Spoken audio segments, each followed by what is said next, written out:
आपका स्वागत है गांगुली टेक पर। मैं हूं संदीप गांगुली और ये है मेरे पीएचपी ट्यूटोरियल सीरीज का 5th नंबर का वीडियो, जिसमें मैं आपको पीएचपी में स्ट्रिंग वेरिएबल्स क्या है और उनका कैसे यूज़ करना है ये बताऊंगा। तो उससे पहले आप देख लीजिए कि मैंने यहाँ पे नोटपैड++ में index.php करके फाइल बनाया, उसमें ये कुछ HTML का कोड लिखा हुआ और उस बॉडी के अंदर मैंने यहाँ पे PHP टैग का यूज़ किया और इसके अंदर जो है मैं PHP का वो कोड लिखूंगा। और ये जो फाइल है वो हमारा htdocs फोल्डर, जो कि आपका एग्जाम जो डायरेक्टरी होता है उसके अंदर होता है, उसके अंदर htdocs में मैंने एक माई साइट करके फोल्डर बनाया, उसके अंदर ये सेव है वाली फाइल।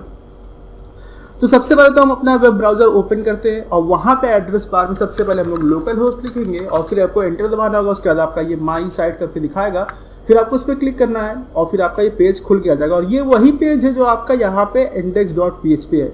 आप यहाँ देख सकते हो ऊपर टाइटल जो है ऊपर PHP ट्यूटोरियल लिख के आ रहा है, जो कि यहाँ पे लिख के आ रहा है। और ये PHP में जो आपको थोड़ा बहुत HTML भी आना ज़रूरी है, क्योंकि हम लोग HTML का भी टैग का यूज़ करेंगे।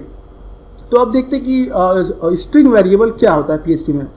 तो स्ट्रिंग वेरिएबल बनाने का तरीका ये है कि जो वेरिएबल जैसे हम नॉर्मल बनाते हैं वैसे बनाएं। जैसे कि मैंने डॉलर लगाया, txt लिखा, ये वेरिएबल का नाम मैंने रख दिया, इक्वल टू लिखा। फिर स्ट्रिंग वेरिएबल बनाने के लिए जो है आपको डबल इन्वर्टेड कॉमा में आपको वो भी टेक्स्ट आप कह सकते हैं, टेक्स्ट है वो आप लिख दीजिए। जैसे कोई भी टेक्स्ट मैंने ये लिख दिया। तो इस तरीके से जो आपको स्ट्रिंग वेरिएबल बनाना है, यहाँ पर डबल इन्वर्टेड कॉमा के जगह पे आप सिंगल भी इन्वर्टेड कॉमा लगा सकते हैं और फिर आप सेमी कॉलर लगा दीजिए। तो ये जो है कंप्लीट हो गया। इस तरीके से आपको स्ट्रिंग वेरिएबल बनाना है PHP में। अब अगर आपको इसका आउटपुट दिखाना है तो इसके लिए आप इको यूज़ करिए, डॉलर लगाइए, टीएक्स्ट लिखिए, सेमी कॉलर लगाइए और उसका आप रिफ्रेश करिए पेज को, तो आपको यहाँ पे आउटपुट दिखाई देगा। उसके बाद जो है PHP में आप एक इको है आउटपुट दिखाने के लिए, एक प्रिंट भी है। अगर आप प्रिंट लिखते हैं Ctrl+स्पेस दबाइए, फाइल सेव हो गई, वेब ब्राउजर पे जाइए, F5 दबाइए, रिफ्रेश करिए, तो आप देखेंगे ये आउटपुट यहाँ पे दिखा रहा है। मतलब इको और प्रिंट ये दो कीवर्ड है जिनका यूज करके आप जो है PHP में आउटपुट दिखा सकते हैं इस तरीके से। अब नेक्स्ट बात करते हैं कि अगर जैसे यहाँ पे मैं आपको एक चीज़ दिखाता हूँ, यहाँ से जो है मैं थोड़ा सा जो है टेक्स्ट हटा देता हूँ इससे। अब जैसे इसमें अगर मैं जो एक और जो है कॉमा लगाना चाहता हूँ, तो आप देखिए जैसे मैं कॉमा लगाऊंगा तो आप देखेंगे यहाँ पे ये गड़बड़ हो गया। तो अगर आप अपने टेक्स्ट के अंदर एक जैसे यहाँ पे आप सिंगल इन्वर्टेड कॉमा देख रहे हैं, तो ये सिंगल इन्वर्टेड कॉमा के अंदर अगर आप एक सिंगल इन्वर्टेड कॉमा चाहते हैं तो उस केस में आपको ये आपने जैसे कॉमा लगाया, इससे पहले आके आपको ये बैकवर्ड स्लैश लगाना होगा, तभी जो है आपका ये कॉमा दिखाई देगा। यहाँ पर यहाँ पे जो है इको मैंने हटा दिया था, यहाँ पे इको $txt और ये, तो ये देखिए आपका ये कॉमा दिखाई देगा।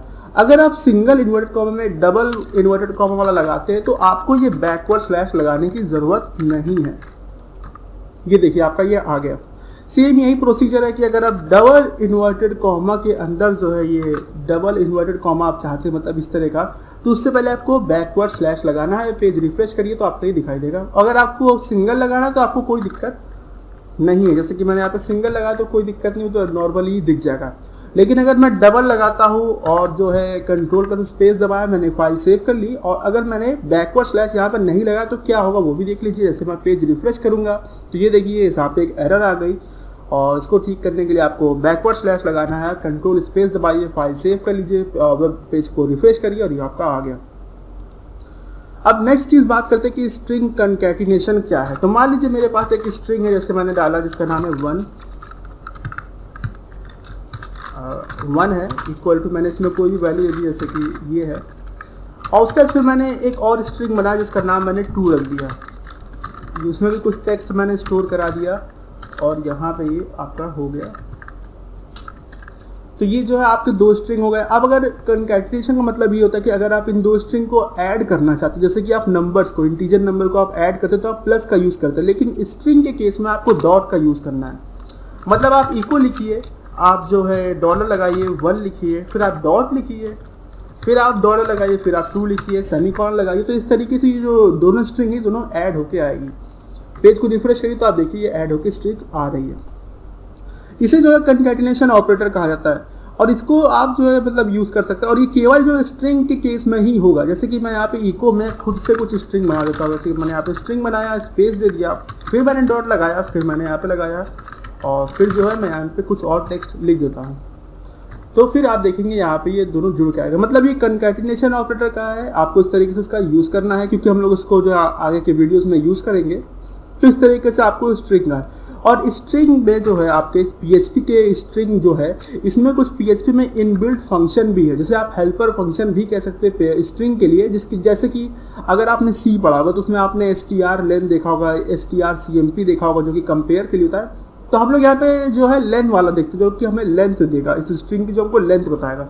तो मैंने इको लिखा, फिर मैंने str_len लिखा और फिर उसके अंदर ब्रैकेट लगाए, और इस ब्रैकेट के अंदर जिस भी स्ट्रिंग वेरिएबल का हमें लेंथ चाहिए मैंने वो पास कर दिया। जैसे मैंने $1 लिखा और उसके बाद मैंने सेमीकोलन लिखा। और ये जो होता है फंक्शन होता है, इसे फंक्शन कहा जाता है और इसको वैल्यू पास करना कहा जाता है। हम लोग फंक्शन के बारे में भी आगे के वीडियोस में डिटेल में पढ़ेंगे, लेकिन मैं सिर्फ आपको ये बता दे रहा हूँ अभी क्या है। अब जब हम लोग वेब पेज पे जाते हैं, रिफ्रेश करते हो, तो आप देखिए बता दिए कि स्ट्रिंग की लेंथ 5 है। मतलब इसमें 5 कैरेक्टर है। कैरेक्टर का मतलब आप अल्फ़ाबेट भी इसे कह सकते हैं, और जब कई सारे कैरेक्टर को एक साथ लिया था तो उसे स्ट्रिंग कहा जाता है। तो ये जो आपका एक इनबिल्ट फंक्शन है, और इसी तरीके से ऐसे और कई दूसरे फंक्शन है, और जिनको हम लोग अपने आगे के वीडियोस में देखेंगे। और इस तरीके से आपको स्ट्रिंग वेरिएबल बनाना है, उसका यूज़ करना है। मैंने आपको स्ट्रिंग कंकैटिनेशन में बता दिया है। कंकैटिनेशन के लिए आपको डॉट ऑपरेटर का यूज़ करना होता है। तो अगर आपका इस वीडियो से जो आप कोई भी सवाल हो तो आप कमेंट सेक्शन में पूछ लीजिएगा, और अगर अभी तक आपने मेरा चैनल सब्सक्राइब नहीं किया तो कर लीजिए, जिससे कि सारे फ्यूचर अपडेट्स आप तक पहुंचते रहे। और ये वीडियो देखने के लिए आपको धन्यवाद।